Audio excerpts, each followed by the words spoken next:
welcome to day two of the UTOK 2023 Consilience Conference.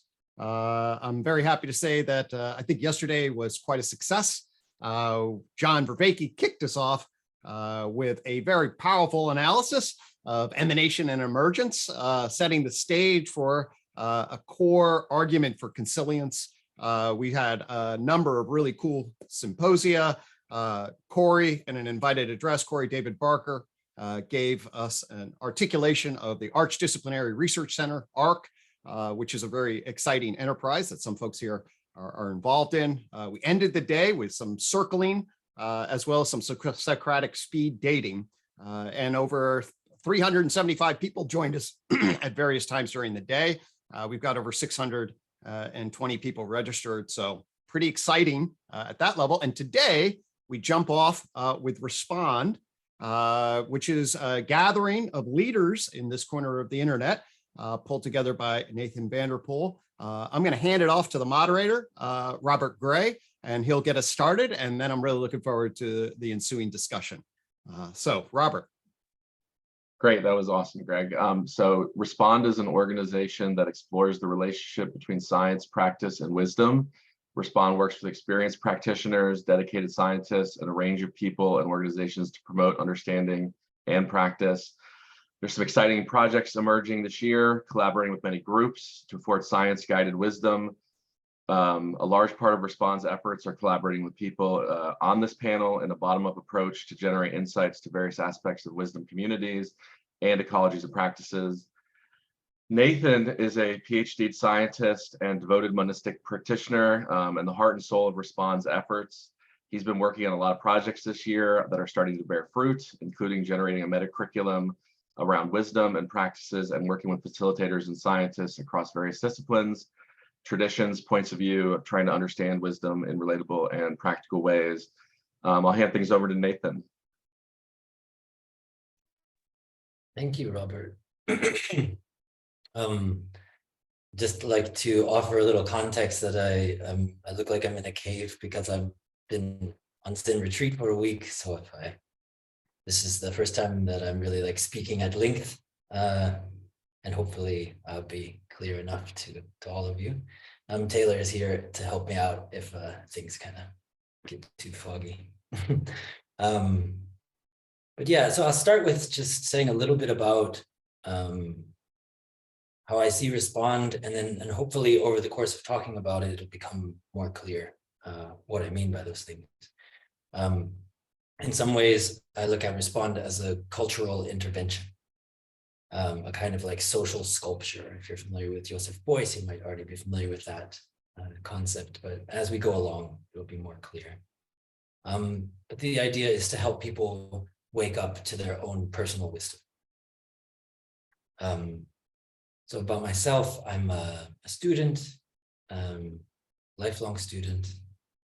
I'm the convener and steward of Respond, along with some others. I'll talk about that as the talk goes on. I'm an artist, musician, game maker.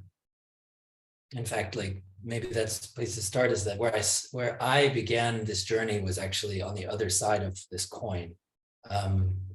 I co-founded what was called Human Systems at the time, and now it's the School for Social Design, with Joe Edelman. And we would look at socializing as playing a game. So you had a game, any game that, like right now I'm doing the game of hosting a webinar.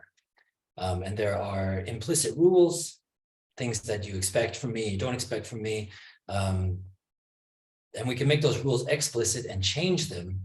And then that way we could redesign a social situation.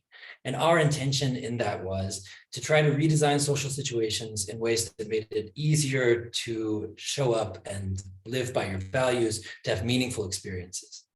And over time, we talked about this as like lowering the difficulty of the game.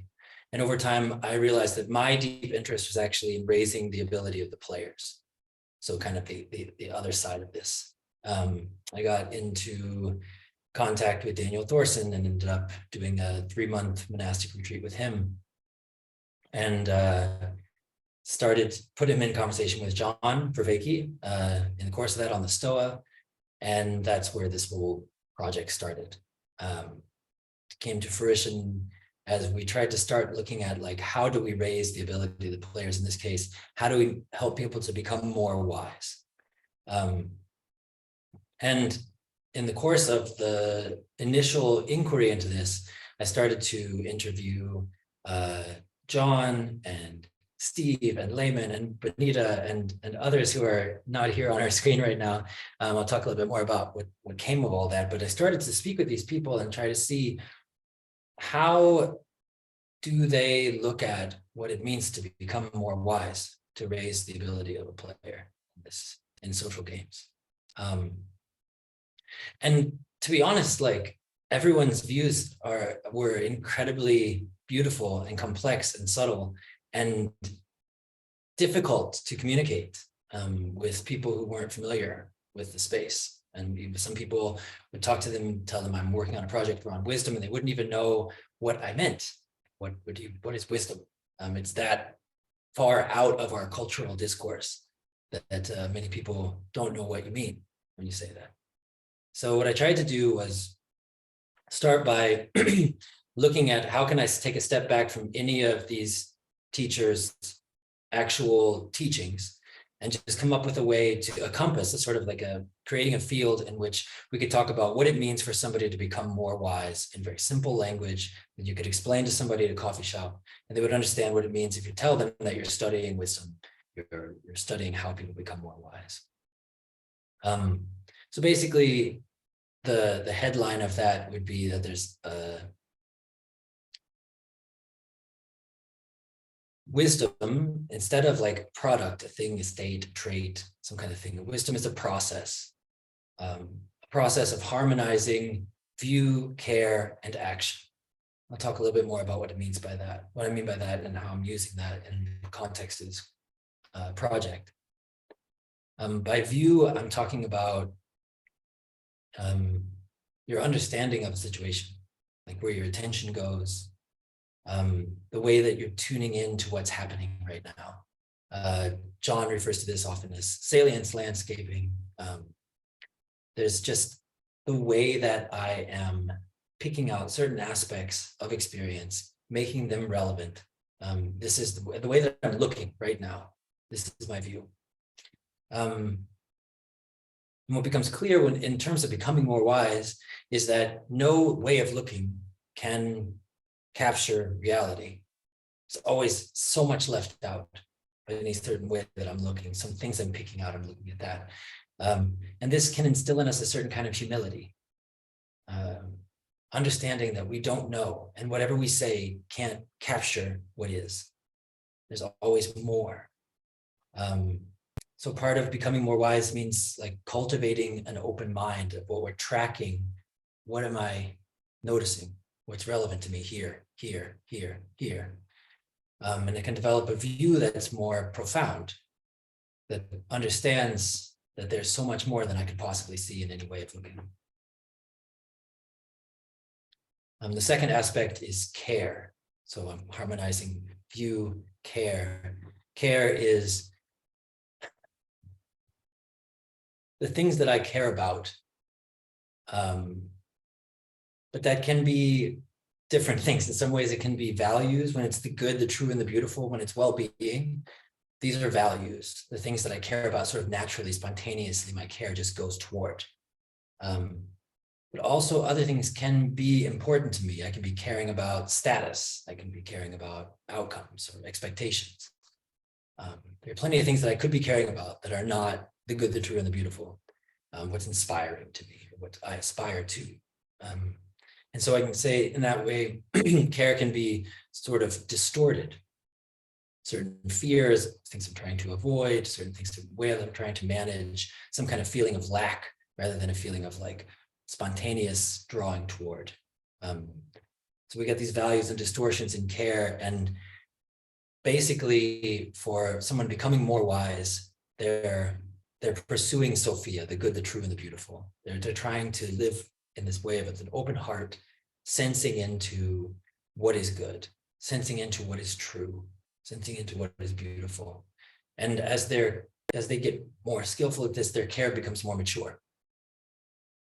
So this is the second piece. And then the third piece is action. So wisdom is a process of harmonizing view, care, and action. And action simply just means making plans, making choices in the moment. And these actions are based in relationship, which is kind of the basis of all of this, is that we're not just isolated individuals acting. We're acting in relationship to ourselves, in relationship to other people, in relationship to a world that we're already embedded in.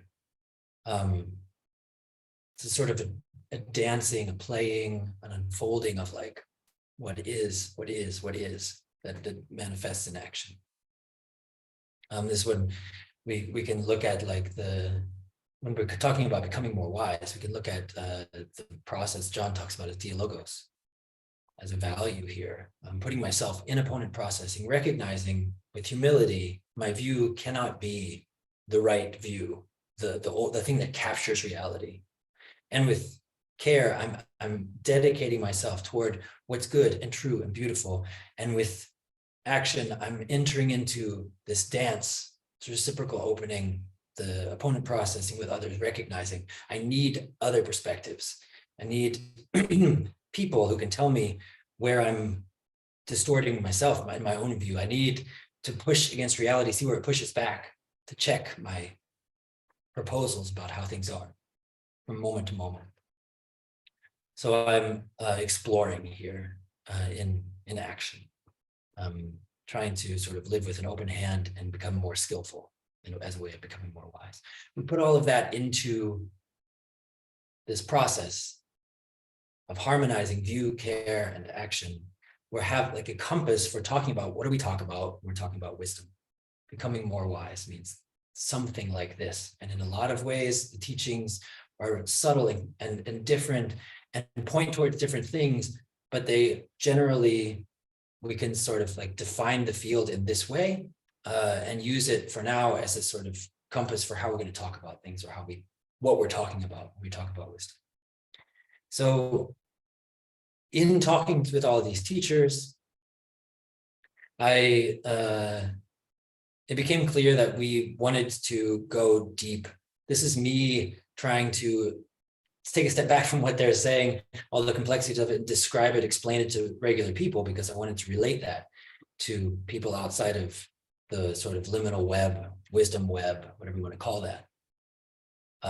So in August of 2022, we invited 9 of these teachers to come together at Maple, the monastic academy in Vermont.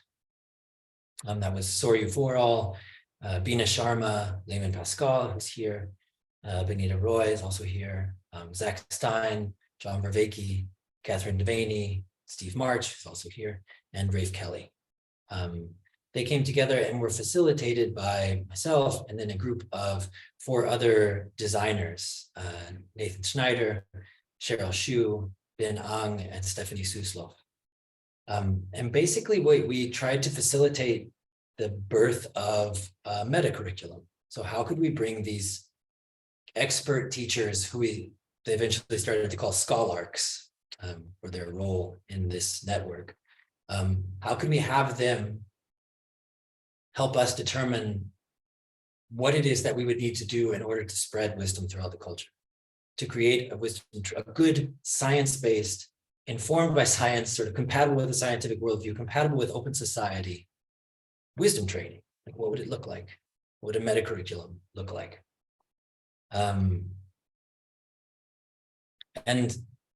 so, I mean, we can go into more on exactly what we did there, how we started to do that, the process that we used. But rather than launching into that deeply right now, I'd rather just share one of the fruits of that inquiry with you all today.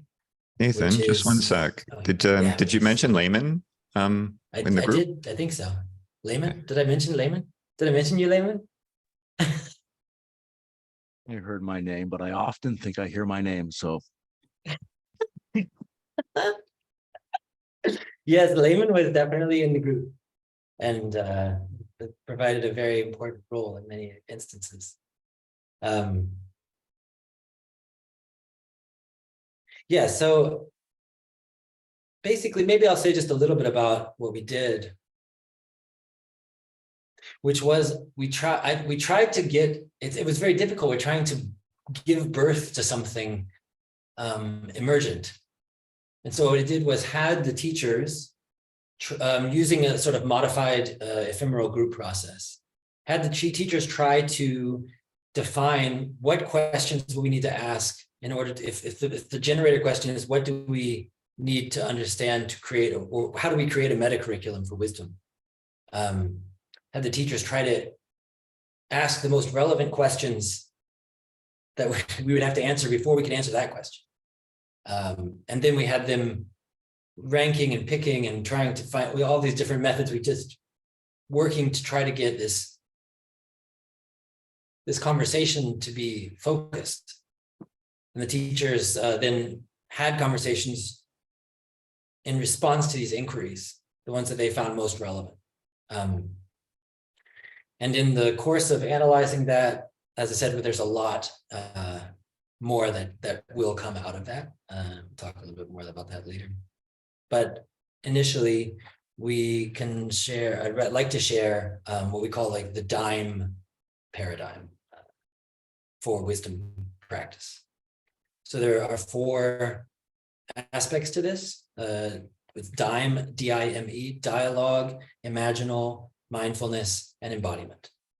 And these are, you can look at these as sort of like not necessarily distinct, totally distinct things, but in the way that I look at it, it's basically like four moves, 4 sort of questions that one can ask that define what it means to be training to become more wise.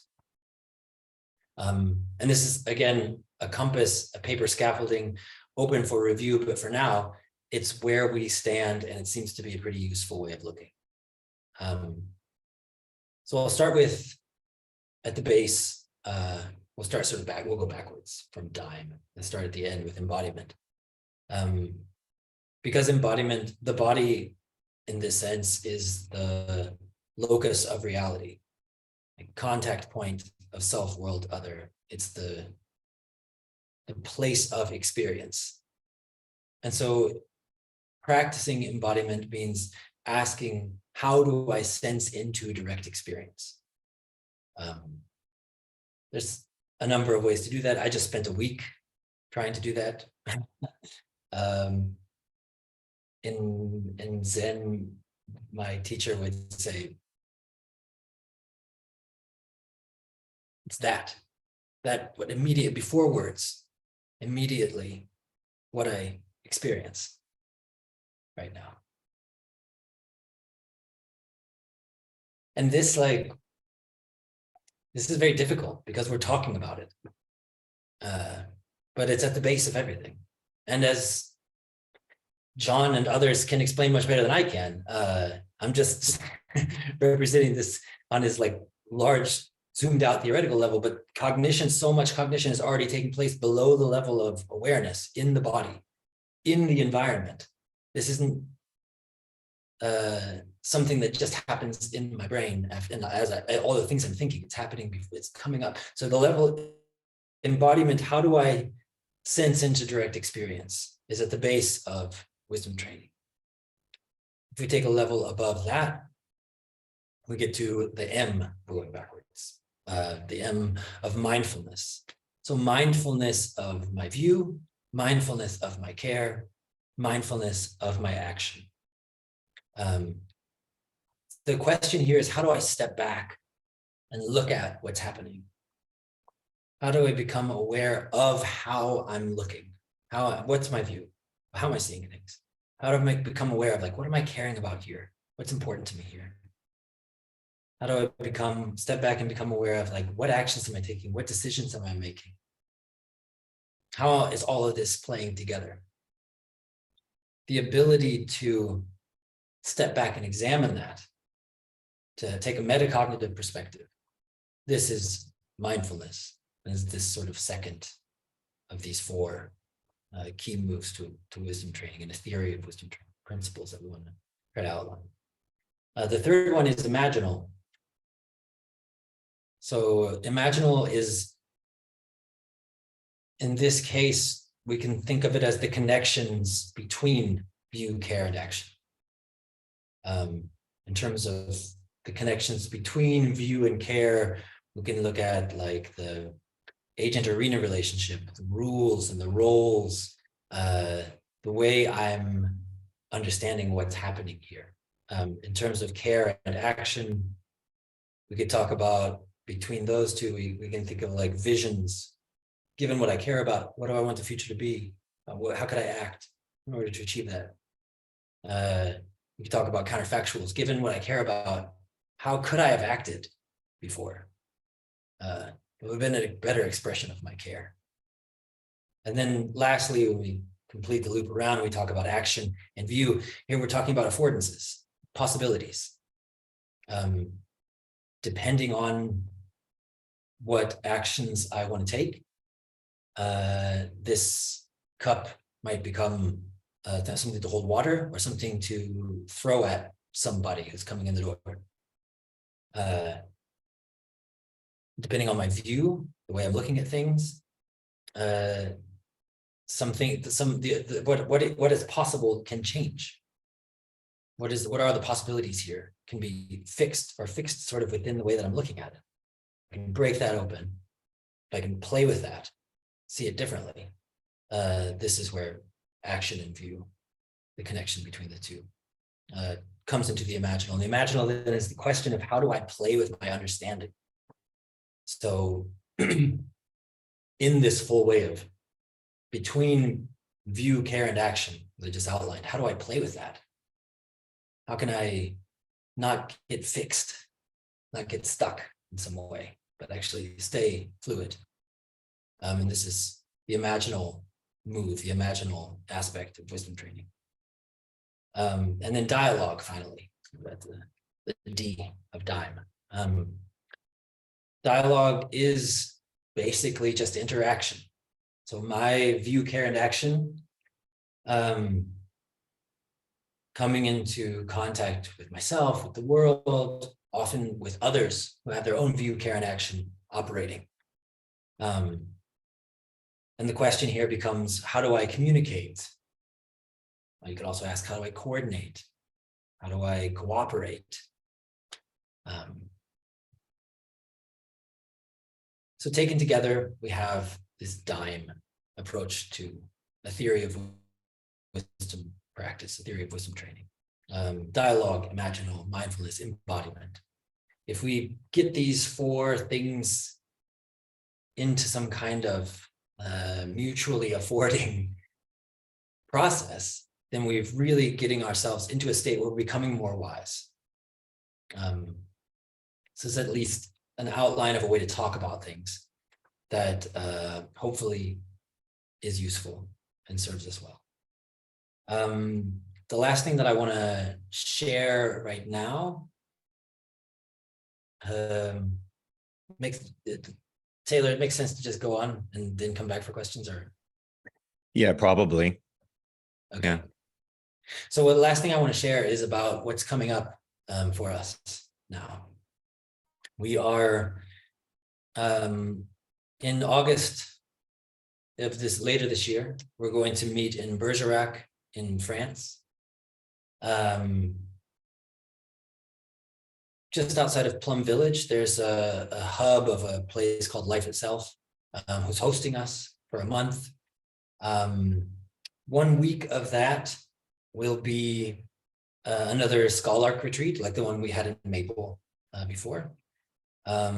This time we're focusing on bringing in teachers from Europe.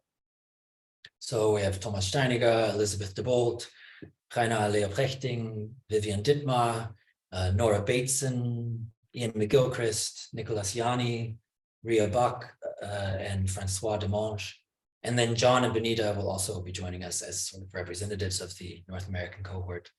And there will be other people as designers. Cheryl Shu, Taylor will also be there. We're hoping that Robert can come. He was here, but now he's disappeared. Robert Gray. Yes, so we're going to be meeting in Bergerac, and we're going to have a focus on essentially what would fall under dialogue most directly, but of course, like all of these wisdom practices are full stack in a certain sense. We're going to be exploring distributed cognition. We're going to really deeply ask these scholarks, this group of experts, to discuss and help us understand what is a way of moving from collective intelligence to collective wisdom that we can put forth within a scientific worldview based on evidence-based principles. What are the principles that lie behind that? How can we develop that?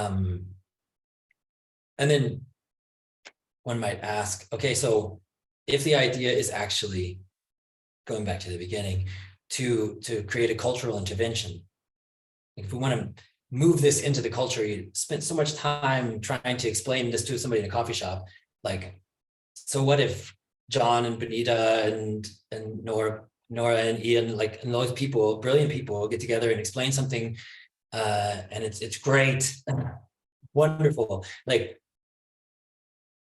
the most important thing to me is that we actually get this to touch the world. So how do we do that? After the scholark retreat, the experts, you can think of it as teachers if you don't know the word scholark. I didn't know the word scholark until John taught me.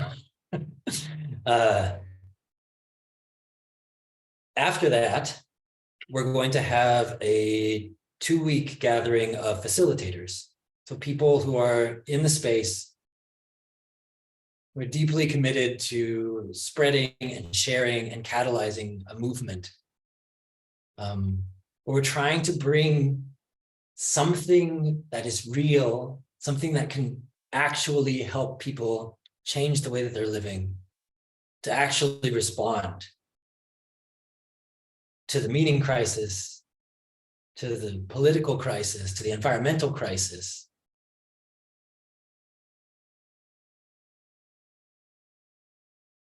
Something that can give people a sense that they already have what they need.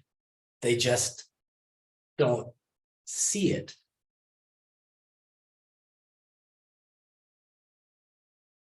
And so we're going to bring together a group of facilitators to try to create a movement that brings this out of the wisdom web, out of discussions and podcasts and webinars and things that are beautiful and useful and wonderful. And thank you, Greg, for putting these on. They're necessary. And there's also this other piece.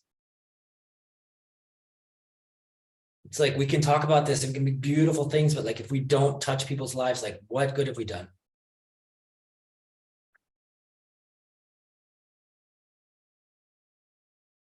And so that's what, in the end, I want to help facilitate in this social sculpture. It's a way of being that helps people wake up to their own personal wisdom. It doesn't go top down and say, we know how you ought to be, we know what you ought to do, and we know, but like, is running top down and bottom up. And these facilitators go out and work with people in the public, find out exactly what are the problems that people in my community are facing, and try to use the principles that have been articulated by the scholarks to address those problems, to help them find ways, find their own solutions, tune into their own personal wisdom, to like harmonize their own view, care, and action in their local context in a way that's responsive to where they are, what's going on around them. And then watch as that fails, and the facilitators can report back up, look, here's what we don't know, here's what we need to see. Help. To people who are the brilliant minds that are, so many of them gathered here in this webinar. Help us to solve these problems, to give us a little bit more of the picture that's responding to what's actually happening on the ground, because we can't just figure it out and then go do it. We have to keep this process going bottom up, top down. So I'm right now in the process of putting together this facilitator group, trying to examine, research what are the projects that we're most passionate about right now. What are the burning questions that we have? And as we have these talks, conversations in Bergerac with the Scholarks, we're going to try to do what John has been helping me to understand, that sort of like what we did with the like all of the designers and the different teachers and everybody putting in their input, and we had this amazing meeting last year in Maple in Vermont, and John's been helping me to understand how what we did basically is we can model it even more concisely and firmly in the way the brain works, and try to do this as distributed cognition. So as a quick overview, what we're going to do is have these kind of conversations that we had last time. And this time we're going to add another element. I'm calling it the mindfulness mandala. I don't know, John, I think it's called it the mindfulness mirror. He outlined it in some, I think, yet unreleased episodes of After Socrates as the scribe and the herald. And now I'm calling it like the scribe and the vibe. So somebody who's tracking the content of the conversation, somebody who's tracking the interpersonal musicality of the conversation. And we also have this third thing, which is the tribe. Somebody who's tracking how the facilitators, are actually going to be able to use this expertise in bringing this out into the world. What do we really need to know? What are our projects? What are the relevant things that these teachers could talk about, these scholars could talk about?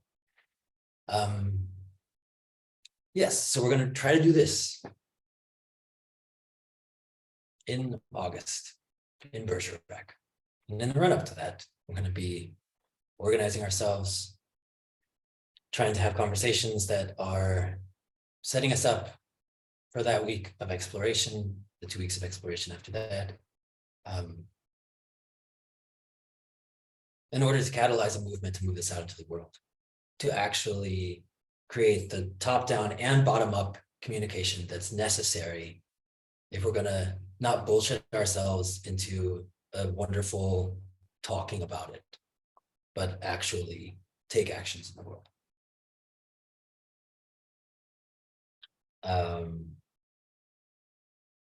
I guess I'll finish my talking right now with one last thing, which is to say, if you want to get involved with where we are right now, like this is a very small network of people with high trust relationships.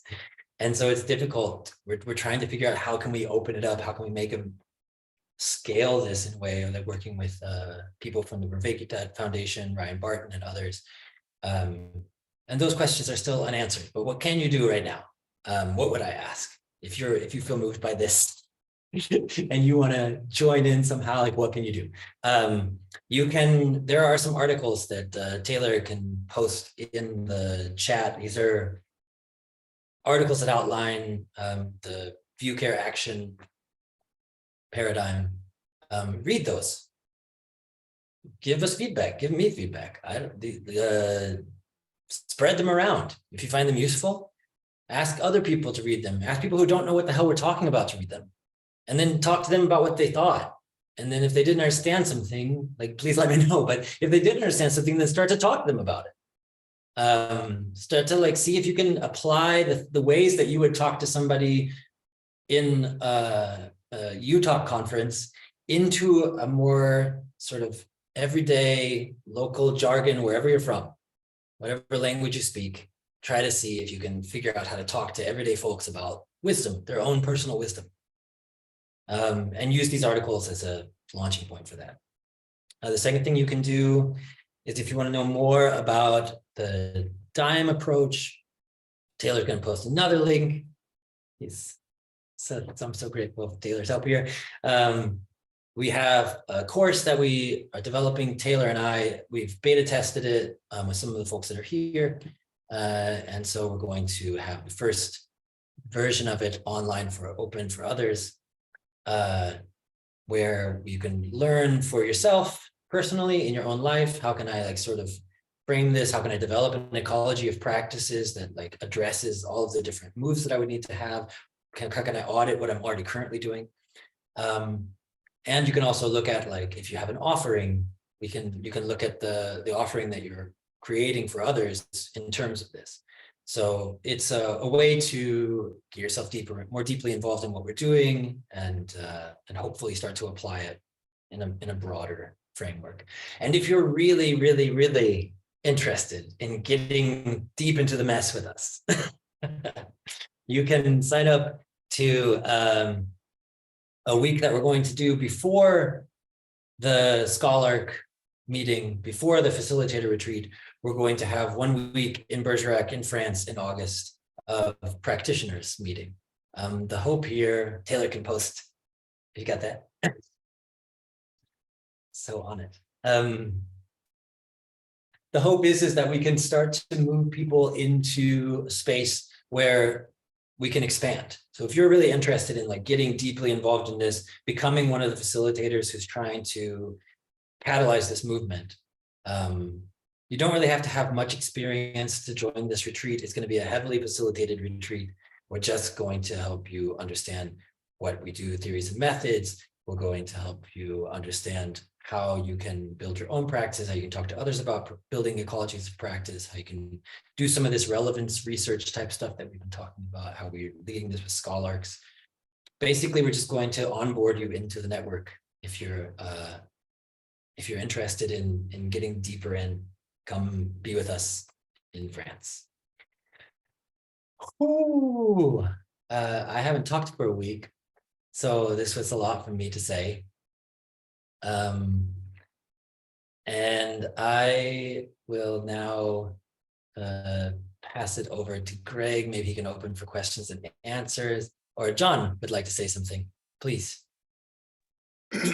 I just want to point out one other thing that's coming out from this, that I'm having a sort of a central role in the sense that I'm mediating between two groups. It was also my privilege to participate in the generating of the scientific academic consensus paper on wisdom. So we have, this is very much like Nathan said, this is a top-down theory from all of the best researchers in the world, the scientific researchers on wisdom. And what I would like, and I also was participating, as Nathan said, in this bottom-up process. My plan is to try and take these two and integrate them together so that we get the best integration of the best top-down and the best bottom-up, so we could have a hopefully plausibly authoritative model. One thing on this, and Nathan said it, but just to emphasize, everybody's going to have significant specific variations on this core theme, on these core themes. I do. I know Benita does. I know Steve does. I know Lehman does. I know Taylor does, right? That's not the point. So if you're saying, but my little piece, sorry, that sounds condescending. I didn't. My special piece about wisdom isn't here. Yes, that's true. That's not what we are trying to do here. Greg has his COM-MO. I think he could see how it maps into this, but it has pieces that's not explicitly here. And that's because he's working, you know, he's also specifically also working in the psychotherapeutic community. So we're not claiming to have spoken everything. This is really important to hear. You know, Benita does really important things with animals that she has talked extensively about that doesn't get specifically mentioned here. Okay, that's not what this is about. Okay, this is about what can we say that gets at the shared core, both from the scientific world and from the practicing world. What can we get at the shared core? And then we all have our variations. And the idea is we can do a collective relevance realization. We go off into our particulars and do that, and then we come back into the shared core and talk. We go off into our particulars and come back into the shared core and talk. Okay, so we are facilitating sophisticated collective relevance realization. We are not presenting the exhaustive descriptive explanation. All of the scholarks have important things to say. One of the things we hope is that once people get into this core, we can potentially point them and say, I think you should go and do more work with Benita. I think you should go and do more work with Greg. I think you should go and do more work with Steve. That's what's going on here. Okay, so I want to make it clear this isn't some tyrannical imposition of the final word. This is the attempt to give a shared core so that we can afford collective relevance realization. I think this is a very important thing to understand about what is happening here. All of the scholarks, I'm biased, but I believe this is, they all have important, unique things to say and to teach. This is not in any way dismissive of that. This is trying to afford gathering people together, directing them to whichever one of these scholarks in their communities. They can come back and maybe because of the core, they can then go and work with somebody else and they can relate the two together. This is what we're trying to build, a machine of collective relevance realization. We are not pronouncing the final exhaustive complete word on what wisdom is. That would be arrogant. That is not what we are doing. I just wanted to make this very, very clear.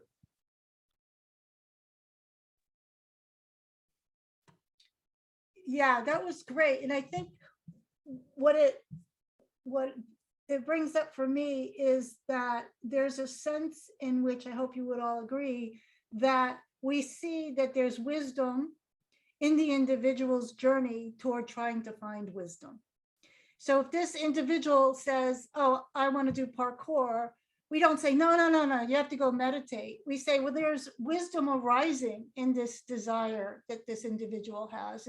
And I know that Nathan's been working on, being able for people to recognize what is their portal into the Respond network, and then recognizing the wisdom of their own desires, let's say, as they move through their own journey. And one could imagine that there are 8 billion different paths through that network, right? So I think that I really applaud the project because it's ultimately about, we're ultimately in service to the end user, let's say, and trying to design around that value. And I think that's the same thing that John was saying, but I just wanted to express how I've experienced that imperative that comes out of this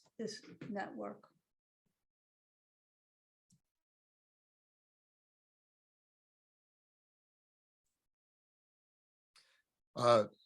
So I'm thinking that maybe each person, if they're layman, Steve, Taylor, if you want to offer something, then we do have starting to have merged questions, and we can have question and answer. I'm certainly open to other formats, but perhaps that would be a reasonable.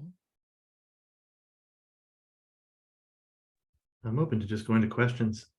Okay. I don't have anything really to add to this at this point. I'd be fine going to questions. Okay. Well, folks, you're welcome to raise your hand on the bottom line. You'll see that we do have also a question and answer. A couple of questions have come in, and I'll read those, and then folks can just riff off of them. One question is from Chris Dunca. Sorry if I said that wrong. I think information transparency is really important for this project. Do you have a journal of sorts to record these findings for people to read? And my other question is, can you say more about Respond charters? There's 2, Berlin and Toronto. Are there more places to have Respond charters, their own wisdom scene? So question 1, do we have a journal of sorts to record these findings? Question 2, are there other charters other than Berlin and Toronto? Are there ways to have folks to develop their own wisdom scene? The great questions. In the first question, yes, there are transcripts. So whenever the scholarks gather beforehand, in a lot of times it was interviews or 2, maybe maximum 3, but often just one-on-one or 2 of them speaking to each other, 3 of them speaking. We recorded that. We have the videos. we also recorded all of the conversations that happened at Maple, just audio. And we have the transcripts of those. And we're using that as a basis for qualitative data analysis. And speaking of which, if anyone here is very interested in doing a deep dive with those and has those skills, there's a lot more to be gleaned from that information. But there are transcripts of all the conversations, and there are sort of summaries and documents that are internal to people who've been working with that. There's the possibility of making those public at some point, but we wanted to initially have it be private so that people felt free to speak at the edge of their thinking, different than they might have had like at a STOA session, just say like, let's try out this thing, let's go here. And without people being sort of self-censoring of like, how will this appear if it's going to be made public? So for now, it's sort of in that private sphere, but there's no specific reason that it couldn't be made public in the future with the consent of the people who were in that conversation. That would be, I guess, one thing. I keep on seeing that Soryu is here somewhere. And somebody needs to be able to give him permission to turn on his camera. I don't know. Yeah, That'd be amazing. I just sent a request to do that. Andrew, if you're listening, wonderful. Andrew's got control. I don't know exactly how to. Great. And the second question regarding Respond in Berlin and Respond in Toronto, that's basically Taylor and I just taking up some initiative to do these things there. And if you'd like to get involved and try to open a branch of this, a chapter in your own city, please contact us. I think my email or Twitter is somewhere. I can put my email in the, Taylor, can you put my email in the thing? Thanks, buddy. Oh, I'll have to buy you some dinner in Bergerac.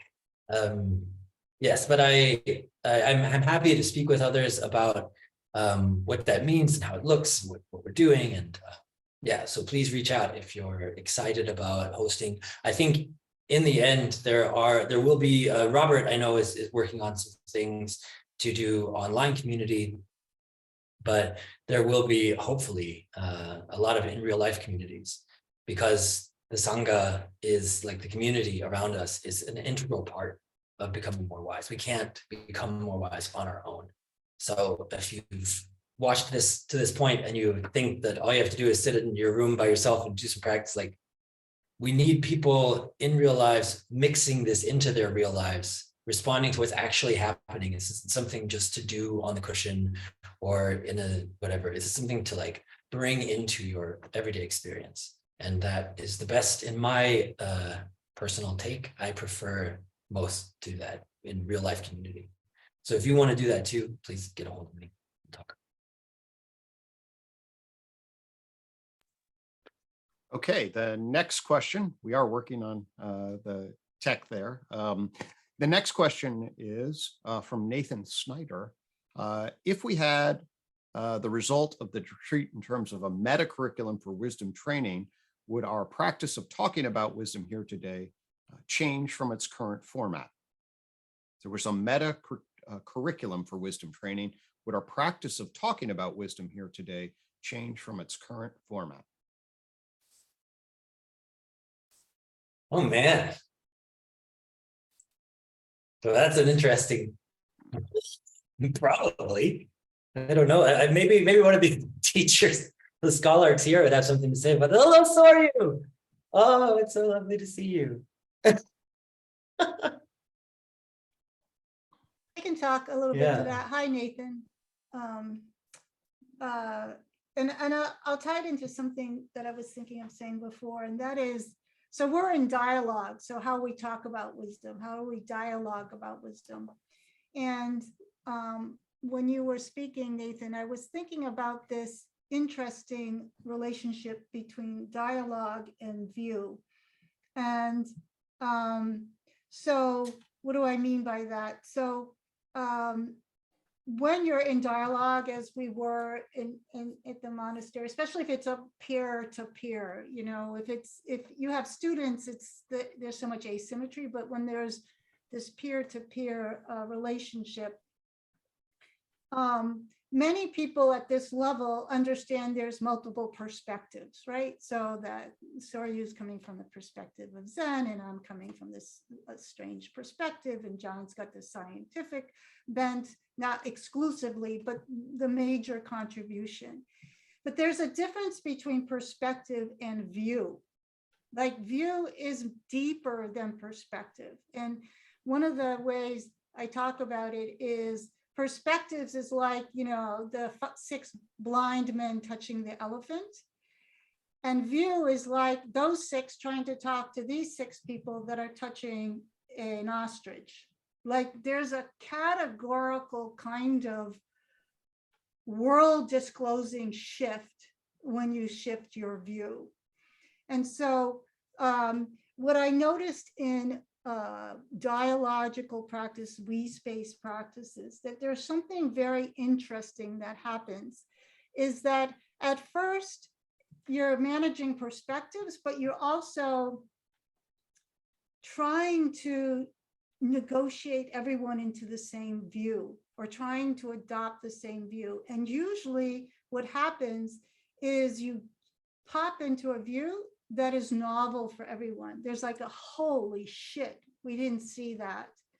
And what's interesting is then simultaneously, everybody corrects their whole understanding of everything, not because it's magic, but because once you shift the view and you have intelligent minds, they start making all the same adjustments, right? There's just this cascade, right? It's kind of like when there's a scientific paradigm and finally they see it. Oh, no, this is relativity. And now all these novel ideas cascade out of it from people who have been doing the work. So how would we talk about wisdom? I think we would talk about wisdom, we would dialogue about wisdom in a very different way from a novel view that comes from iterative practices like you're setting up, Nathan, like meeting in Maple, meeting in Bergerac, switching up the collective, threading it with other people. And I think this is actually a methodology of maybe distributed intelligence. But yeah, so I know Nathan, so I'm saying certain things relative to what I think his question was. But yeah, so that's a way to approach the prompt.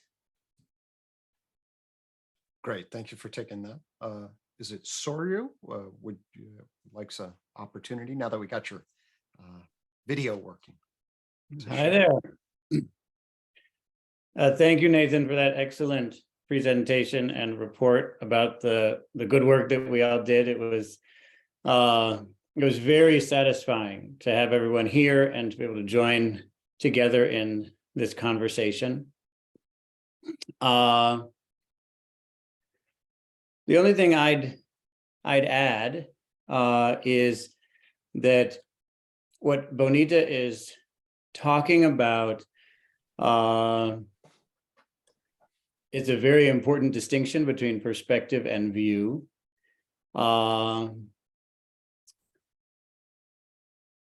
This tendency for a group to try to, and mostly subconsciously try to come together around a view that we all agree on.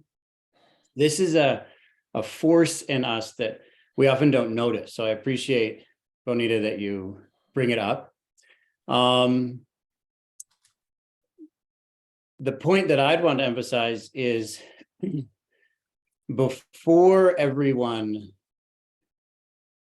collects together around a new view, before everyone gathers together around this fundamentally different way of seeing things, there is the process of letting go of the way that we had been seeing things.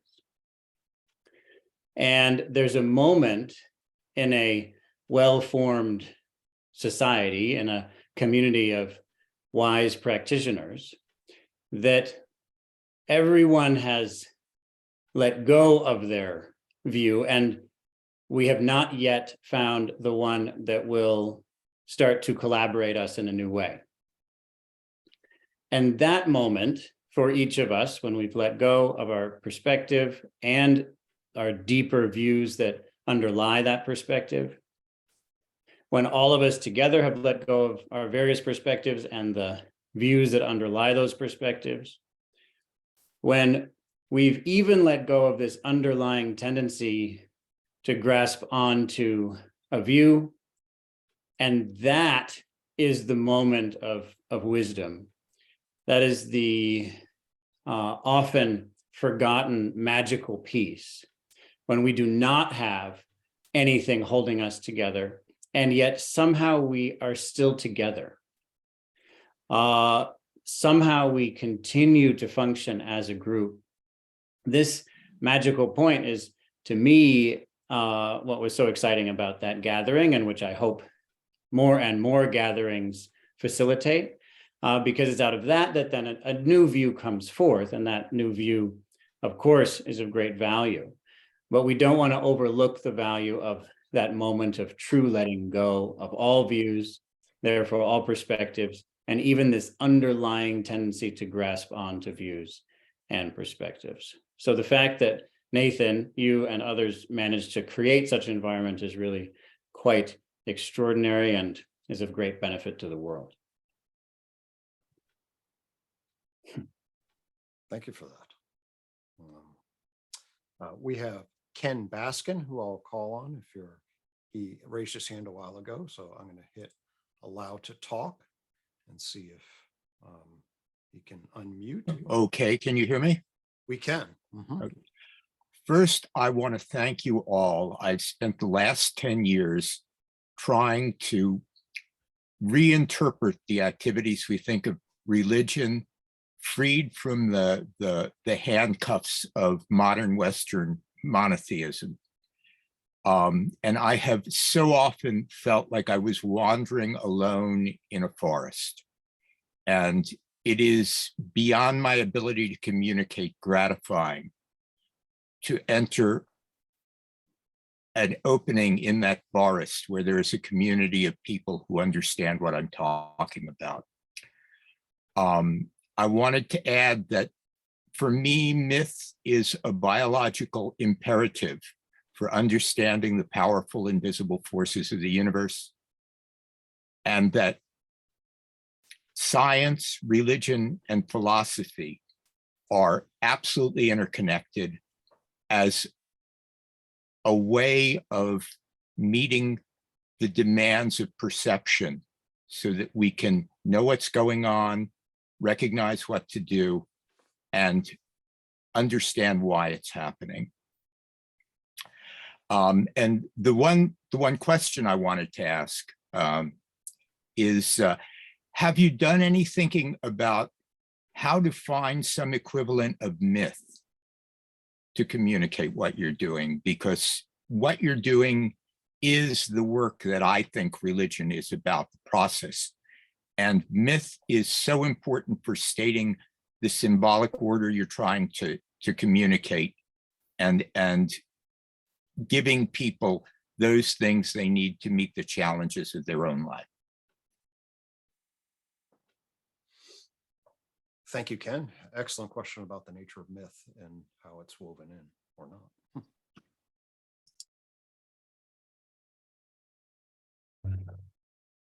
I have an impulse to ask Layman. Just to respond to it. In the He's a basic mythic sense, figure. there probably isn't a myth in an explicit sense yet, but I think Layman might speak to that.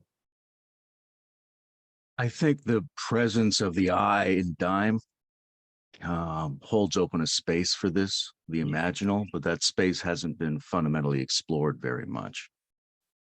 If we're thinking of the respond events as iterative, as something that's going to continue to unfold, then there are obviously a number of topics we would go into next. And I think art and myth and the imaginal and nature and subtle energy and technology and suffering are areas that I would like to see us explore next. And even if we're doing, as John was saying, some kind of core consolidation where we don't have to include everything in the thing that's shared, there's still an open inquiry about which elements are going to turn out to be those core factors. Whether or not myth is one of those, certainly the underlying capacities by which we mythically interact with the world and with wisdom will be on that agenda, I think. I should add that the great myth for me of Western culture today is the work of Francis Bacon and the New Atlantis, for instance. So it isn't just stories about the gods, but if I can ever be of any assistance to you, please let me know. Thank you. I appreciate that, Ken. We appreciate your offer. Amen. Okay. And we have a question here from Peter Limber. Oh, I think John's sorry, waving his John. hand. Sorry, John. I just wanted, in response to that question, to say, you know, the imaginal and how it overlaps with ritual, I think is not the same. In fact, most of the people arguing in ritual studies that ritual is not reducible to myth or just the enactment of a myth. But I think the imaginal starts to talk towards ritual, and imaginal and ritual start to talk to the mythological, and vice versa. And then that all has to be kept in balance with what Soryu said. And so I think a proper proportioned appreciation of the mythical and how it relates to the cultivation of wisdom is still something, like Layman said, we need to do more discussion on, more discussion about. Yeah, I'll simply say from where the UTOK system emerged, that connection was called forth in for sort of the tree of knowledge and then ultimately garden representation, and the sense that new myths for the 21st century are necessary at some level. So this liminal fifth joint point kind of flavor to the co-creation through collective intelligence to reform that. So a great question, Ken. Appreciate that deeply. Returning then to Peter Lindbergh, question, a quote from Byung-Chul Han, sorry if I misspoke that, is, I would entrust art with the task of developing a new way of life, a new awareness, a new narrative against the prevailing doctrine. As such, the savior is not philosophy, but art, or I practice philosophy as art. If we are going to midwife a wisdom commons, a place to make wisdom more common, what role will art play in this? As folks think about that, I'll just offer a really quick comment. I hosted a talk by Greg Thomas on the blues wisdom idiom tradition yesterday, and was deeply struck by his characterization of the blues as a response to the tragedy of that particular culture, but nonetheless a response to an artistic construction of meaning and the embodiment, the communal embodiment of it. And so I'll just offer that.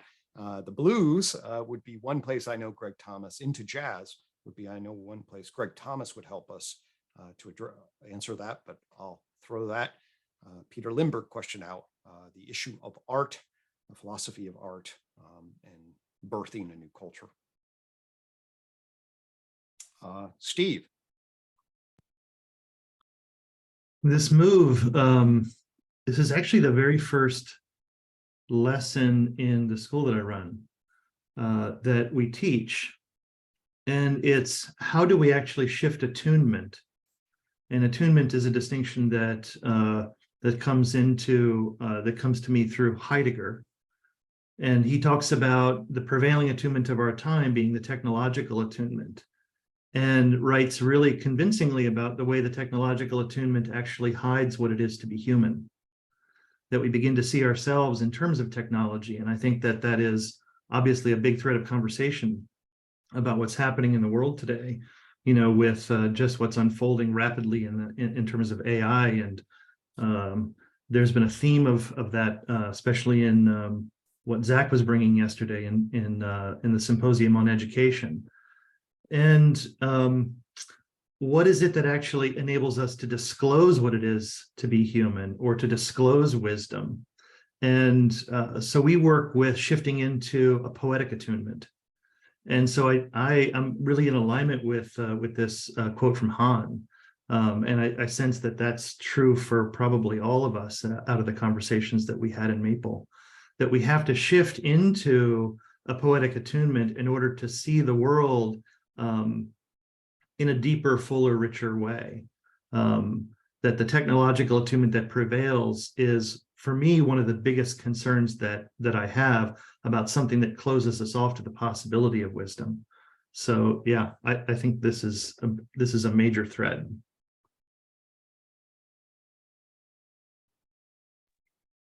John, sure. I just want to build on what Steve said. Hahn and Heidegger, and there are many other, are examples of something that's already underway, which is the reciprocal reconstruction between philosophy and art. Heidegger is a philosopher, Hahn is a philosopher. And I think what's happening right now is exactly that. And we all have been, and on my own individual channel, I've been continually calling out to artists to take up this. Greg Thomas has been mentioned, Alexandra Zachary is here, she's doing amazing work on this.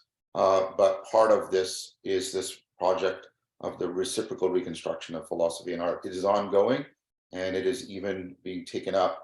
I would encourage us to do more like what Steve is doing at the practice level, and do more of drawing together all that's been done at the theoretical level, and afford this reciprocal reconstruction to speed up. Because that's what I think needs to happen right now. This is ancient, of course, it's in Plato. What is the proper relationship between logos and poiesis, between philosophy and poetry? And it's a good sign of the opportunity and also the threat that is present to us, that we have returned to this ancient and profound point about really reconsidering. We're giving up the notion that poetry is something that's done on the fringe of our society to improve our Hallmark cards, and bringing it back as to being something central to how people can cultivate wisdom. So I just wanted to note, I just wanted to put a flag on the fact that this is becoming a central thing, I think, is a sign of the times we are in. That's excellent. I also Super. Oh, go ahead. I'm sorry. Sorry, I just wanted to mention really quickly that Cheryl Shu, who's one of our designers, is leading a research project called that's been under the heading so far of Participation Mystique, really examining the creativity, art creation in this space. So just wanted to put a little point to that if people want to look into it. Great, we'll move on. I'll make a plug also for Ethan Kobayashi here. I may not say his name exactly, but he's an artist. He's got a talk later on today, 2 o'clock, 2:30. I'm not sure. You'll check it out on the thing. But a performer artist who is doing wonderful bridge from the art side to this question. So lovely stuff going on. Yeah, in relationship to that. Ethan is actually deeply involved with what we're doing right now and going to join us in Bergerac as well. So like, let's keep the storm moving. Okay, very good. Next question comes to us from Andrew Zerbrug. Here it is. It seems to me that to broaden the impact, you'll want to get wisdom embedded into culture. For example, technology design, institutional design, popular film, TV, video game design. Are these things being considered?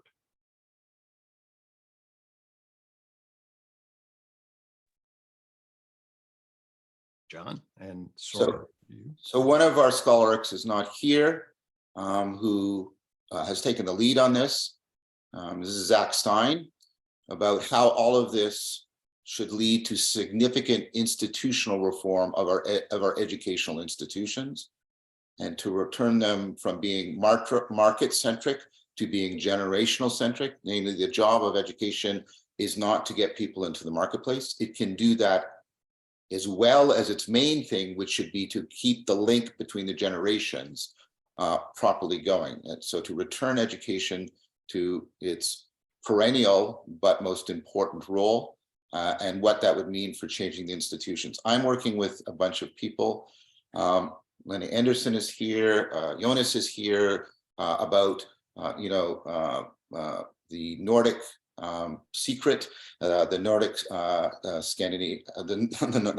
the Nordic folk school system, the equivalent here. I'm talking with Joseph about this, the mini colleges, about how all of this can properly integrate with, I think, one of the institutions that's most important for getting things into the culture, which is the educational institutions. So there's a lot going on there, and the Vervaeke Foundation is doing a lot to try and get some momentum in this going, building this, and so that's I can at least speak to that institution as one that we're trying to enter into fruitful, and I mean that word very specifically, fruitful discussion. So that's a project that's currently underway. We're trying to find somebody that can take the center role from me. I'm like Bilbo and the Lord of the Rings. I am like butter spread too thin on toast. And so the Vervaeke Foundation has been set up, nonprofit organization. We're trying to find how to delegate roles, vet the proper people in the roles to take up these tasks and give them more dedicated effort. So that's the response I can give to that question. Like, what is being done? That's one thing that's being done. Did you want to respond, Surya? Yes. So in my view, one of the most significant cultural shifts recently is being demonstrated right here and right now. These sorts of online conferences, these kinds of connections that we can form now that we could never have formed before. There is an enormous amount of communication happening online, and most of it is not designed in order to convey and cultivate wisdom. And so one of the most interesting aspects of cultural change in terms of technology to me is, how do you create a large online community in which there's some kind of measurable flow of wisdom? So not just a flow of data, which of course we have a great deal of, but how do you demonstrate that there's a flow of wisdom? In order to do that, absolutely, as John just discussed, and as Zach is forwarding, you want a number of educational institutions. Many of them, of course, will be in person. Here, we made a community of people who live together. That, I think, is an excellent starting point, because there you can do a better job of assessing whether wisdom is being formulated, shared, cultivated. But then the question is, how do those institutions share that wisdom? What kind of AI, what kind of network would you need to create in order to confirm or deny that wisdom was being cultivated and shared? So to me, exactly this kind of conference is a perfect example of a cultural shift that we need to bring wisdom into, in particular in a way that somehow could be measured. Benita? Yeah, just going, I feel like this is a 1, 2, 3 response, like that just naturally builds. So I think the question, we have to be careful with a question like this, because it may automatically bring up people's, in their minds, this idea, or let's teach wisdom in the schools, and let's teach organizational wisdom, and let's go and teach wisdom. And the way we normally go about trying to teach about things or to download it. as a proposition, or even a participation in the sense that let's bring mindfulness practices into the school. And I think that one of the, so just to make a certain shift, it's like you're, if, I'll just give you an example. Like years ago, back in the day, if you were a doctor, you could become wise throughout your career because you were embedded in community, you took a voluntary obligation to be in service, which I call a vow. You saw people born, you saw them grow up, you birthed their children, you put some of them, you saw them die. And this immersion in the life force allowed you to become wise. Now, if you're a doctor, that career does not allow you to become wise anymore. It just doesn't. And so when we talk about how can we bring this to the culture and institutions, we have to examine the kinds of institutional roles and cultural roles that have become the norm in our society. The last thing we want is people to have this role of being a wisdom teacher that is a kind of career that doesn't enable them to become wise. And so wisdom is, this is why I think we have a small group of wisdom teachers right now, is because we have to be very patient, not to get our head of ourselves and attack these questions in the same way we always attack questions. So I think it's a beautiful question, and it really helped us give an example of the kinds of things we talk about and how we riff off of each other. That's lovely. I'm noticing that we're pretty much at time. Nathan, I don't know if you have any closing words you want to offer. Since we do have a 10:30 with a number of these folks, give them a little time. But thank you so much. Let me say, as conference host, this is beautiful and hopeful, enlightening, and so forth. So, Nathan. I guess I'll just close by expressing my deep, deep gratitude to all of the teachers, to Taylor for helping. I feel incredibly blessed to be involved in something that matters so much to me, and all of you. The way that you care for the thing that I care about makes me feel supported and trustful that we can find a way forward together. So thank you, thank you, thank you. And thank you to everyone who came here to listen today, and all of the potential good that can be, that can come of this for the benefit of all beings. Lovely.